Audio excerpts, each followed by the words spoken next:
एक अमीर महिला की मौत के बाद उसने अपने पति के लिए एक अजीब वसीयत छोड़ी। वसीयत के मुताबिक उसे सुनसान पड़े एक जंगल के बीच बने विला में 100 दिन तक उसकी आत्मा की रखवाली करनी होगी, वरना उसे एक पैसा भी विरासत में नहीं मिलेगा।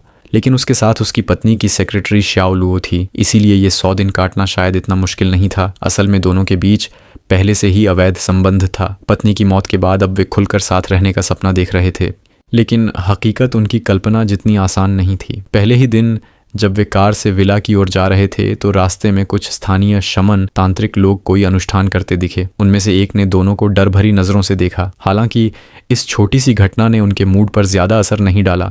आखिरकार वे जंगल के बीच बने शानदार विला में पहुंच गए। आलीशान इमारत और खूबसूरत लोकेशन की कीमत लाखों में रही होगी। पति ने बड़े प्यार से कहा कि यह घर आगे चलकर श्याओ लुओ का ही होगा। इन मीठी बातों ने श्याओ लुओ को और भी खुश कर दिया। दोनों ने तो भविष्य में बच्चों के कमरे तक की योजना बनानी शुरू कर दी। लेकिन रात होते ही अजीब घटनाएं शुरू हो गईं। श्याओ लुओ बाथटब में नहा रहा था।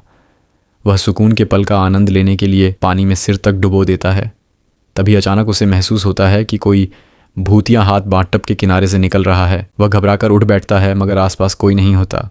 वह सोचता है कि शायद वह थका हुआ है। आधी रात को एक अजीब सी हवा चलती है और श्याओ लुओ की नींद खुल जाती है।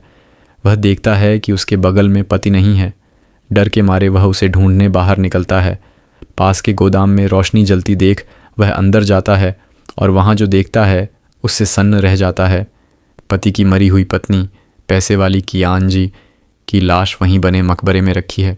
पति सच बता देता है कि वसीयत की शर्त यही थी, लाश को यहीं रखना होगा, वरना कोई पैसा नहीं मिलेगा।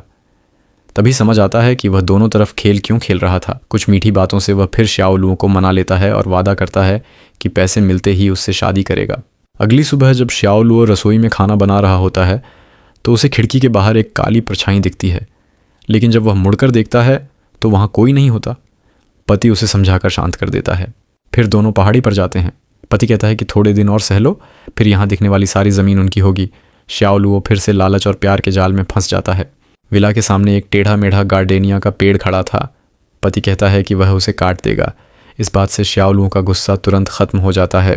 वापस लौटते समय वे गोदाम के पास एक छोटा कमरा देखते हैं। अंदर ढंकी हुई पेंटिंग्स रखी थीं। जब श्याओ लुओ कपड़ा हटाता है तो पाता है कि सब मृत पत्नी की तस्वीरें हैं। लेकिन उसे गुस्सा नहीं आता, बल्कि वह कहता है कि उसकी भी एक पेंटिंग बनाई जाए और घर में सबसे प्रमुख जगह पर लगाई जाए। दोनों नदी किनारे जाते हैं। श्याओ लुओ बेहद खूबसूरत है। उसकी हर अदा में आकर्षण झलकता है। लेकिन पति पेंटिंग बनाते समय अजीब तरह से खो जाता है। वह सिर भी नहीं उठाता और जो चित्र बनाता है वह श्याओ लुओ का नहीं,